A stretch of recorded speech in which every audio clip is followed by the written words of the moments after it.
sports flowing in their veins. Mackie and Judd on SKOR North and SKORNorth.com. We don't feel that that's who we are. We don't feel that we're an offensive, team. We feel that we are well-rounded, two-way hockey team. We're not. We don't want to get into track meets. We don't want to get into a rush game. That's not who we are. We talk about it all the time, is grit before skill, and if we do that, then our skill will show. But if we try to do it the other way, the skill doesn't come up.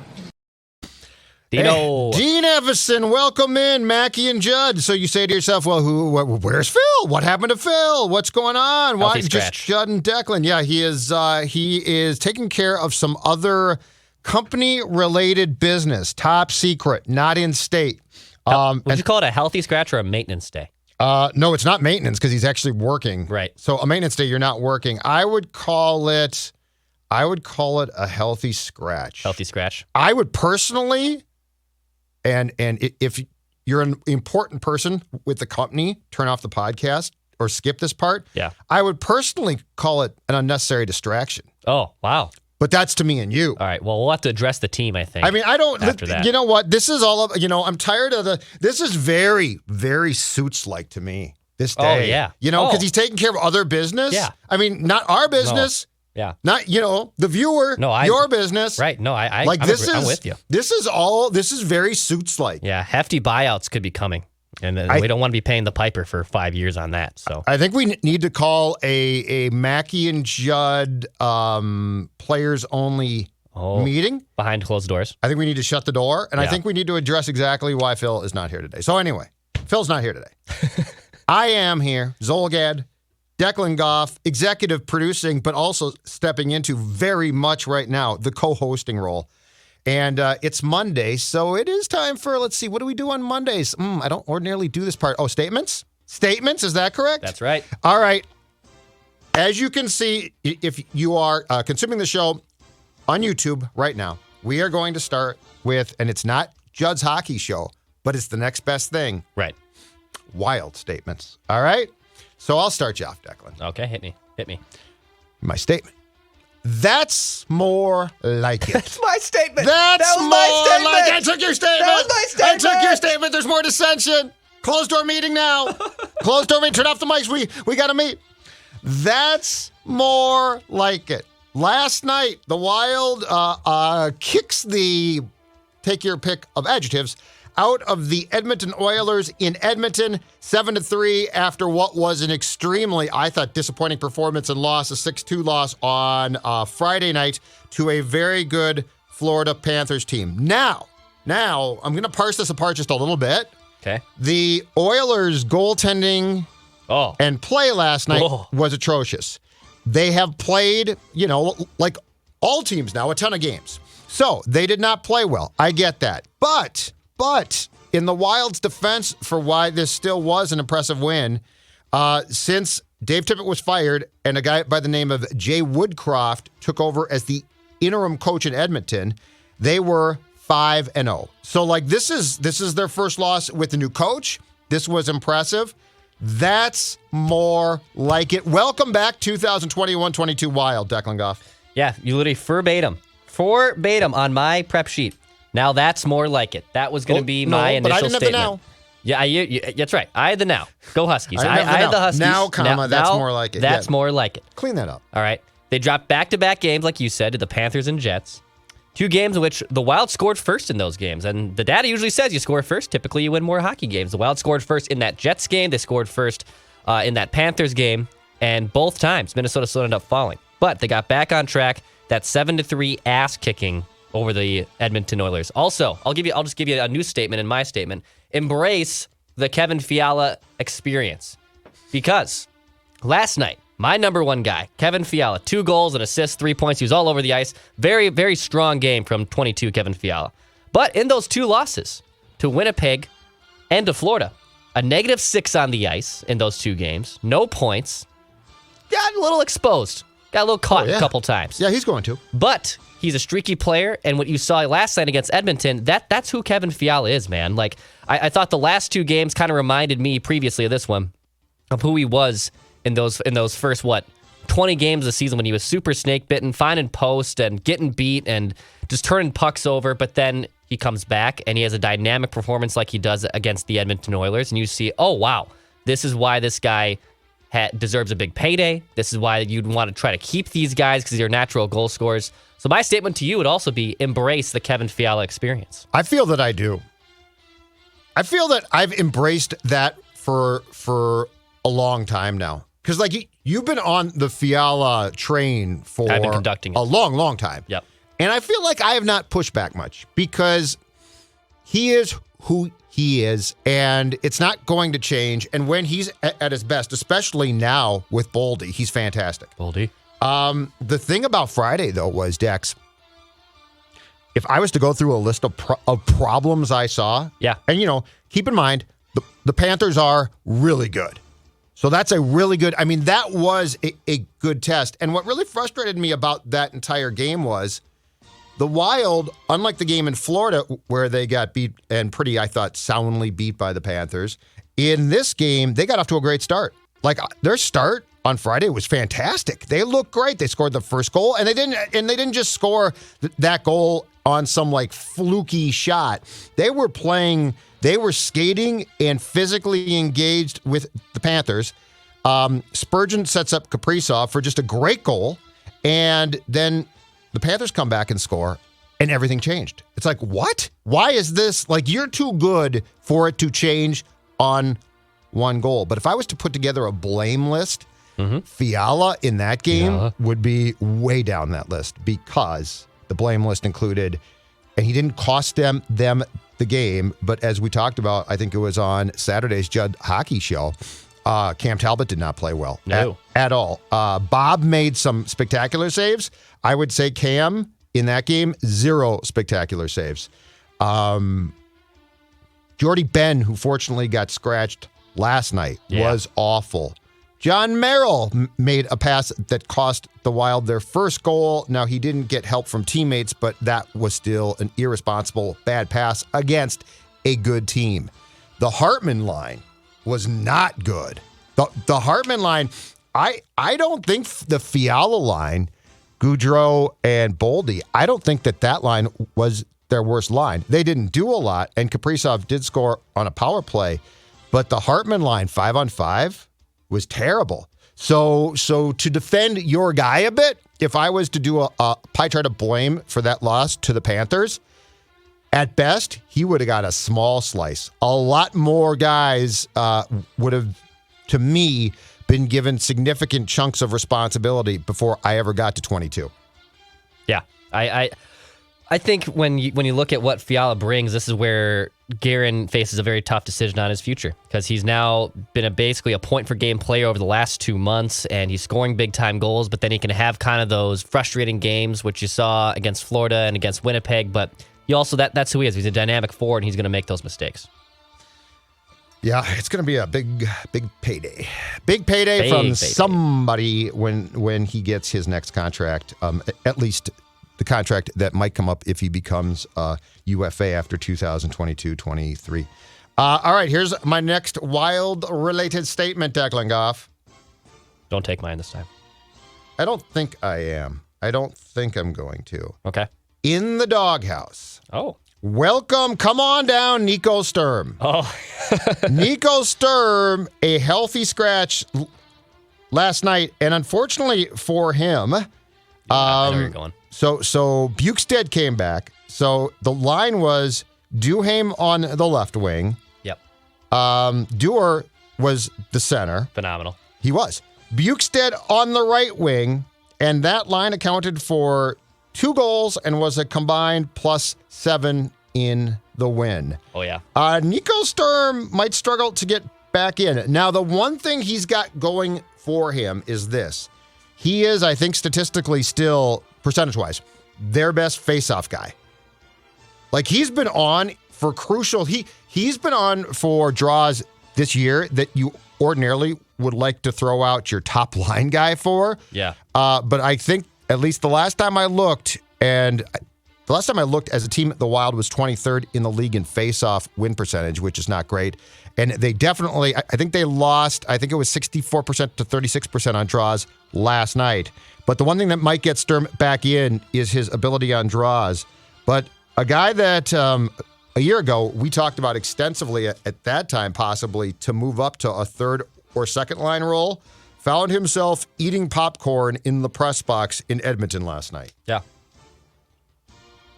He is a nice player. I think you and I maybe had, not that we didn't ask too much more of him. We wanted to see if there was more in the tank from him. I think we've kind of now seen who he is, and that's just a fourth line guy. And yeah, he's won 51% of his draws this year, which is solid. It's above 50%, but the Wild in general are not a good face-off team. But yep, I think, Sturm has logged now 100 games in his NHL career, all at the Wild. I think it's going to be tough for him probably to get back in the lineup until there's another injury or until there's just ineffectiveness, which happens all the time in hockey. Players or coaches are always trying to shake up that roster to a degree. I will say, if someone's in the doghouse in Nico Sturm, I'm glad this guy's out of the house, and that's Victor Rask. And he's been booted from the house. I don't feel bad that Victor Rask, a veteran, has to go play in Iowa. I don't feel bad about that. You shouldn't. I don't feel bad Does anybody? that has happened. He apparently took the news hard. Took it real hard. And look, does he not know he's slow? He has to know that. And he's got his money. He's had his cup. He's had more than his ample chances to stay in the lineup, and he hasn't. Yeah. And this team is better without him. Yes. So if he's taking that hard, look, I get that. But if you don't want to report to Iowa, Victor, then don't report. Yeah. Don't mull the decision. Just don't report. Well, he's going to, I guess, but he was going to take a few days to get his things in order. I don't know. But the thing with Victor is this. Bill Guerin, I am positive, has made calls, right? Hey, do you want Rask? And he must be being told across the board, no. I don't. So, I don't feel bad for a guy. In retrospect, I think that as we begin to close the book a bit on what worked and what didn't, Paul Fenton, in retrospect, made some really good moves. Yeah. The Fiala trade, I still think, as much as people might still like Granlund, was a steal. That's a great trade. Yeah. And Granlund's a good player, but Kevin Fiala is an explosive player. As much as the first year looked like a stupid move, and I still think the contract was excessive, the Zuccarello signing. Oh, I'll get to that. Looks damn good, right? Yep, I'll get to that. The Coyle trade wasn't a good trade, but I still agree with getting him out. Yeah, it wasn't I wouldn't say it's a bad trade. Well, you got Donato and a third-round pick, which I think turned in, was it Dewar? That third-round or fourth-round pick turned in. I have to look at that. I don't know that. But I'm just saying Coyle is a contributing factor for the Bruins. Donato is now on his third team, if you include his going from Boston to Minnesota to San Jose to Seattle. But the Rask trade is a disaster. It is a disaster. Now, but again, I agreed with Nino was part of that room that had to go. But yeah, if anybody feels bad for Victor Rask, I have one question. Why? Yeah, I agree. You're exactly right. He got a multitude of chances. Yeah. A multitude of chances. He's not quick enough to keep up with the pace that this team plays. It's just that simple. So anyway, what's your next statement? All right, my next statement. You teased at it a little bit. My statement is, Matt Zuccarello is worth it. Matt Zuccarello, at the time, Paul Fenton, one of his last acts as Wild general manager, signed Zuccarello to an ironclad 5-year, no movement clause contract. And we all thought, what the hell are you thinking, Paul Fenton? Signing a 32-year-old player who is a nice player in New York, a very solid role player, top-line guy, and a fan favorite in New York. Huge locker room guy. Huge locker room guy. And I've heard behind the scenes can be cantankerous, not because he's bad in the locker room, just because he wants to protect what's inside that locker room. His teammates like him. He doesn't like the media here, but what's sort of weird is he embraced super popular in New York. Yeah. Figure that one out. But I also, my deductions is that he kind of senses there's probably some fakeness sometimes to Minnesota nice and Minnesota culture. So I kind of applaud him for that. But after a rocky first season with Minnesota, where I cursed him. Matthew Collar helped me. It was terrible. Pen this great article on Matt Zuccarello's nice, solid 40-game start to the season, and after that, he hit the absolute tank. And then the COVID paused the season. He comes back in the bubble, whatever. But in the last 83 games for Matt Zuccarello, so dating also back to last season, 28 goals, 59 assists, 87 points, 24 points on the power play. Yep. Playing 17-plus minutes a night. He basically gets to be the guy he was in New York with an even better player in Kirill Kaprizov. I believe he was feeding Chris Kreider a lot when he was in New York, and he developed a really solid chemistry on the top line with the Rangers towards the end of their dominance with Lundqvist there in net. But in general, Zuccarello has now awoken. I mean, he's going to break his career high for points potentially by the end of the month. Yep. He has 51 points. I believe his career high is 60 with New York. He's going to shatter that. Yep. He's going to absolutely shatter that. So, Matt Zuccarello, you are worth it. Been a hell of an addition for the Wild this season. That no move clause kills me still. But It does anyway, hurt. so the comeback to what you just said will be, well, yeah, Declan, but he's playing with Kaprizov. I will say this. The chemistry between those two is special. So, Kaprizov is a marvelous talent. So I am not denigrating his talent one bit. But Zuccarello and him fit together like pieces of a puzzle, right? Yes. So you can say, well, he gets to play with Kaprizov.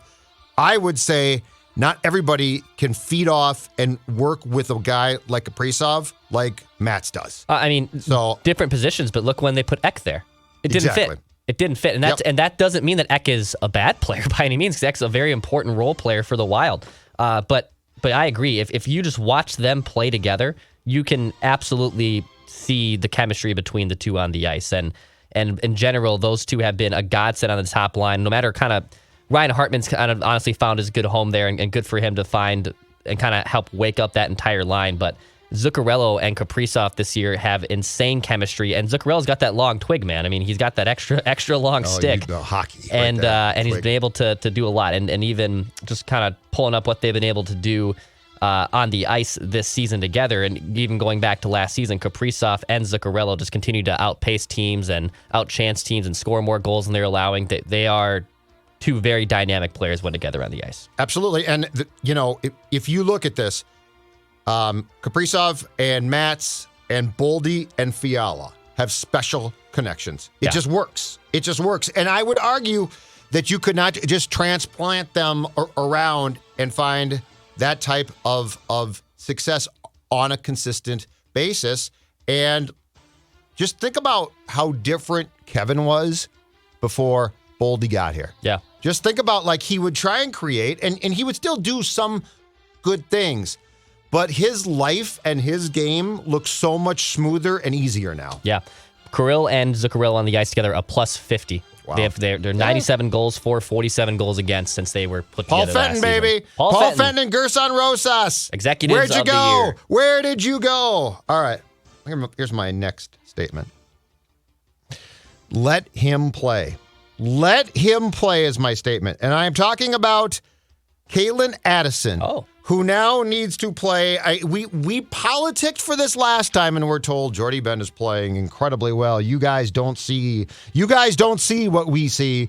Jordy Ben needs to play. Calen, you're going back down to Des Moines. All right. Jordy Ben of late has been terrible, or had been. Friday, terrible. Jets game, terrible.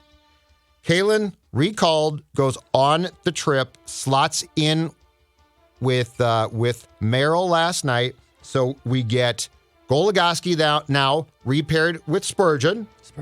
We've got with Dumba out. We've got Brodin. Rhodes. And did he play with Kulikov?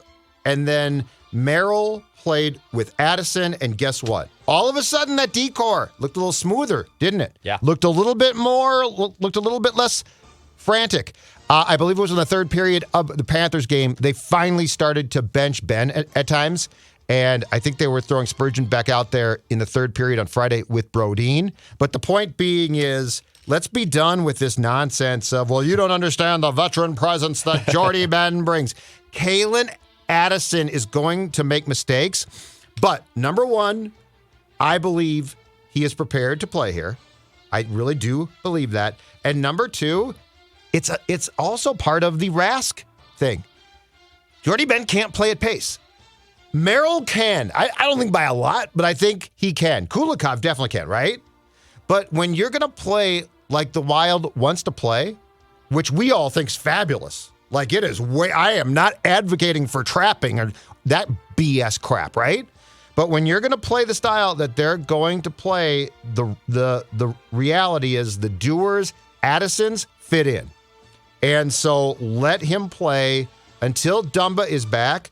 I do believe that you have found pairings that are going to look a lot more fluid and smooth, and that the last week or so before Sunday's game, Jordy Ben was actively costing you, and he was on the top pairing on Friday. Come on, Dean. Dean, I love you, and you've done a great job.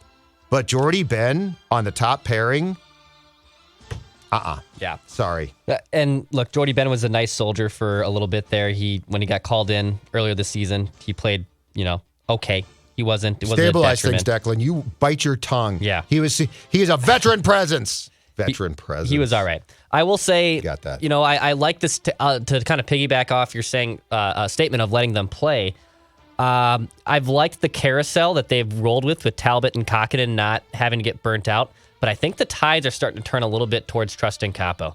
I think as we get closer here, and this team has typically still gone to the veteran and Cam Talbot, I understand why they do that. But I think Kaapo is starting to turn that in another direction. Kaapo Kahkonen was solid last night, made 30 saves, and in general, I think has kind of bounced back after a very rocky rookie season last year. And he's still technically a rookie. I don't understand how the hell that works.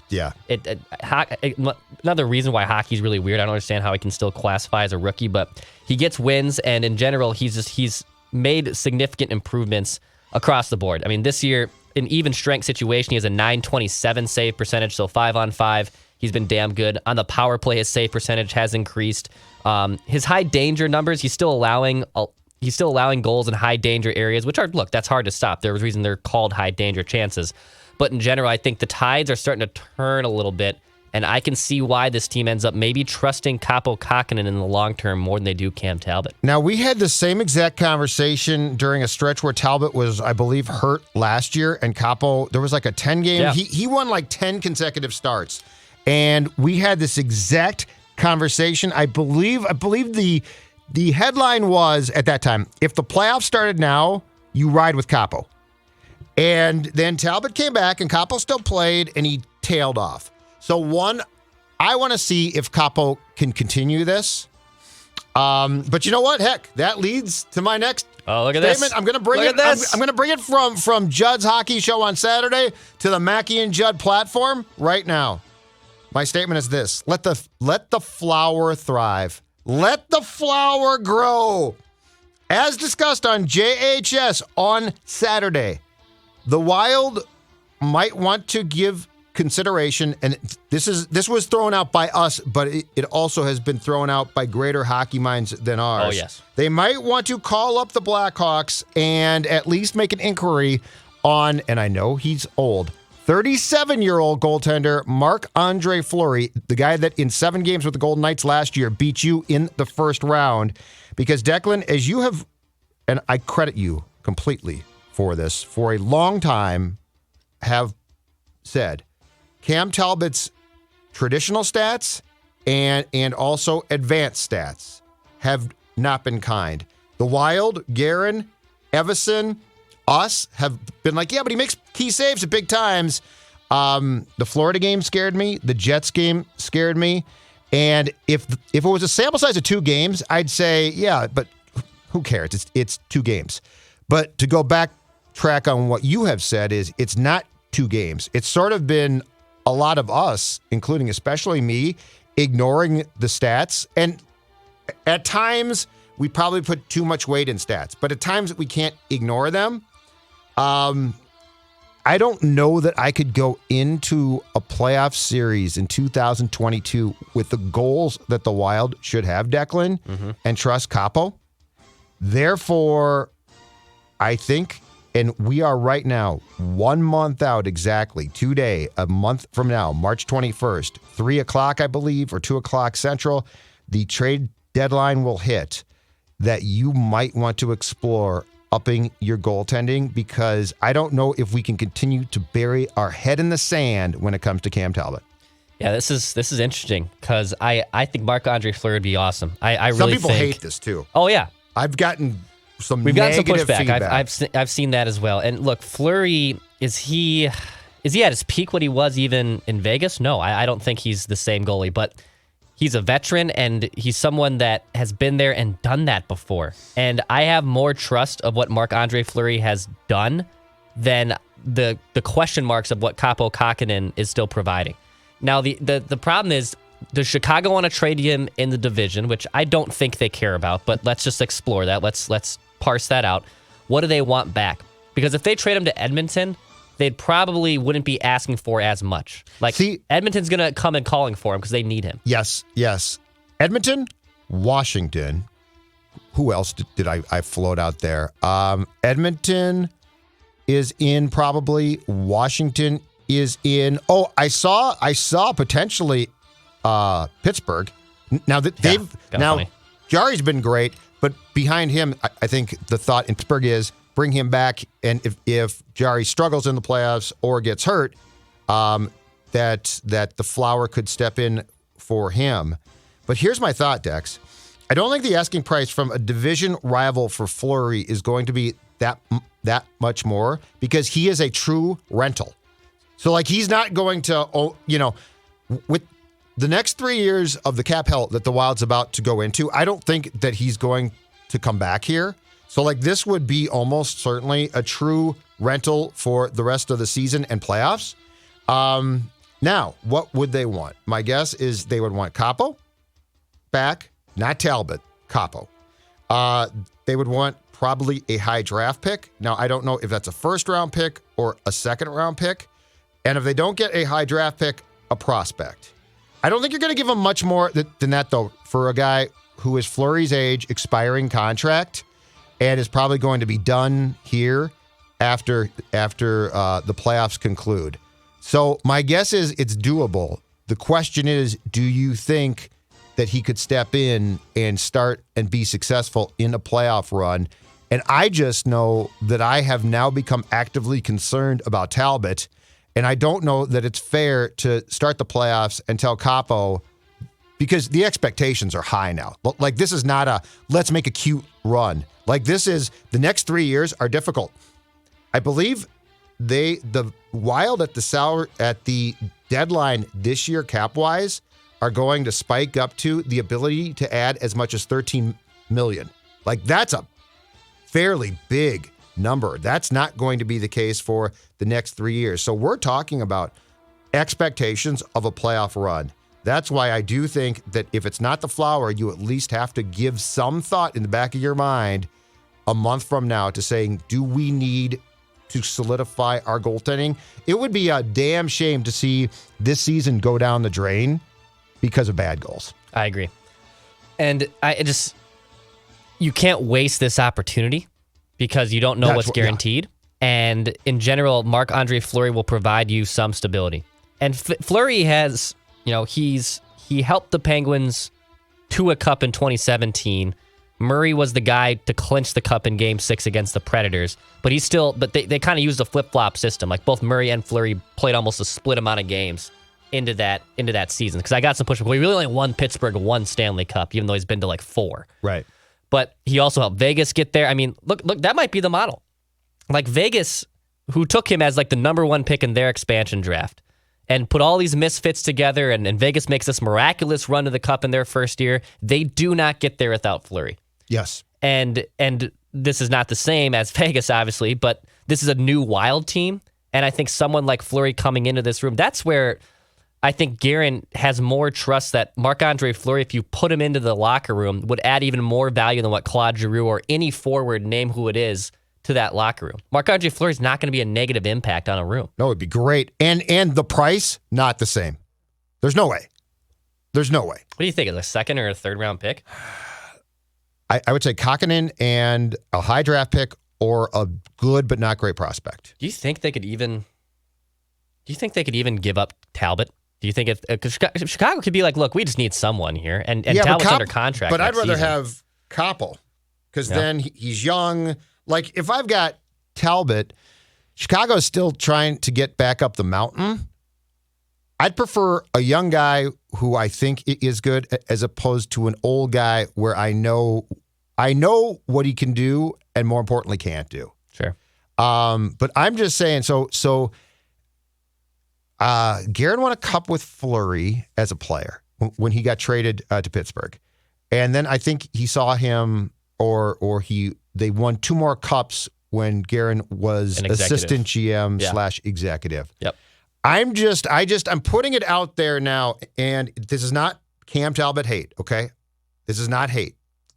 But I'm putting it out there right now that I think the fact that we are sleeping on the goaltending might be wrong. And just to be very clear here, if Marc Andre-Fleury comes here and the Wild goes on a playoff run and makes the finals and loses, I'm not going to say, well, see, what the hell? He lost the finals. See, I knew Billy Guerin shouldn't make that trade. What were you thinking, Billy? Why'd you do that?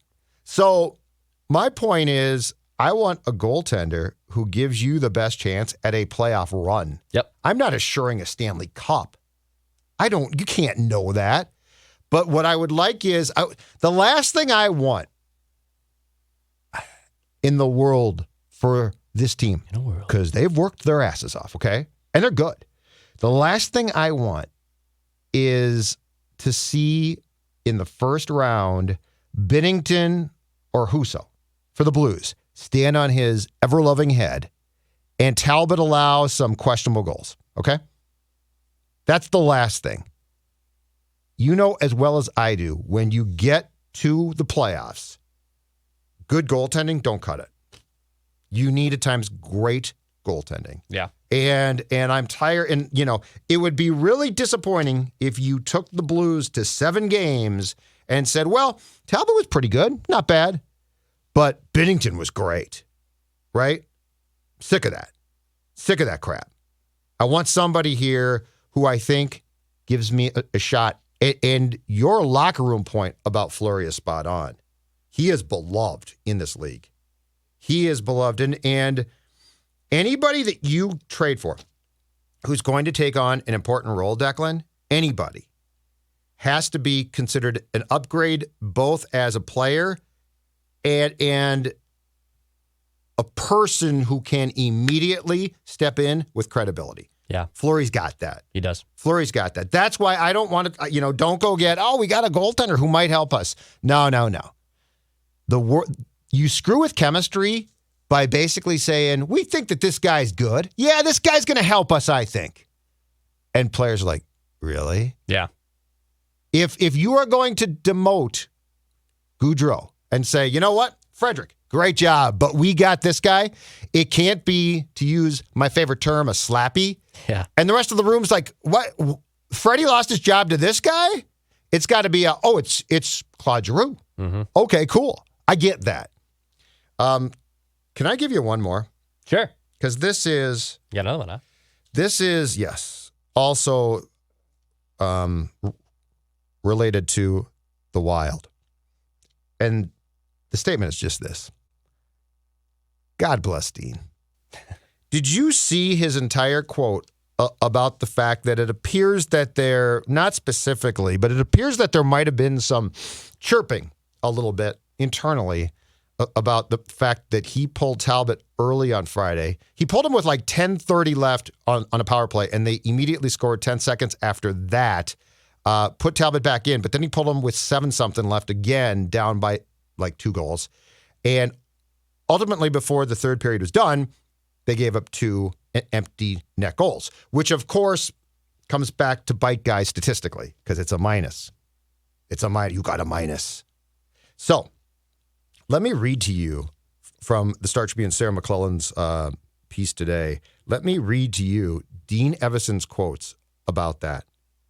And again, for the 7,000th time, he is hitting you upside the head with, we've changed. This is great. Quote Dean, our group is great at being team first, but it's not a secret that players take stats into contracts when they're doing that. We just wanted to clarify that that's not how we are doing things. It's not how we do it as an organization. There was not an issue. Nobody had to come to us or anything like that. We just wanted to clarify that we're doing everything we can to try to have success. I love this stuff. Yeah.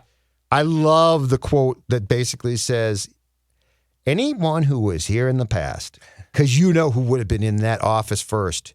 If 20 had gotten a minus, whoo, boy, probably calling Craig, right? Mr. Leopold, it's Ryan here. I want to talk to you about coach's decision. God bless. Yeah, I love me some Dino, man. Evason. And I love him basically saying, I didn't hear chirping, but I just want to publicly clear this up if anybody does complain. Like, I'm putting it out there publicly. I think that's just fantastic. Yeah, Dino's phenomenal, man. I mean, we were kind of skeptical of him maybe being the long-term answer for head coach here, but he's been just a godsend. Good for him. I'm glad that he's been able to kind of rise up here and be the coach that we've wanted from this team for a long time. He's the perfect voice for that room. He's absolutely great.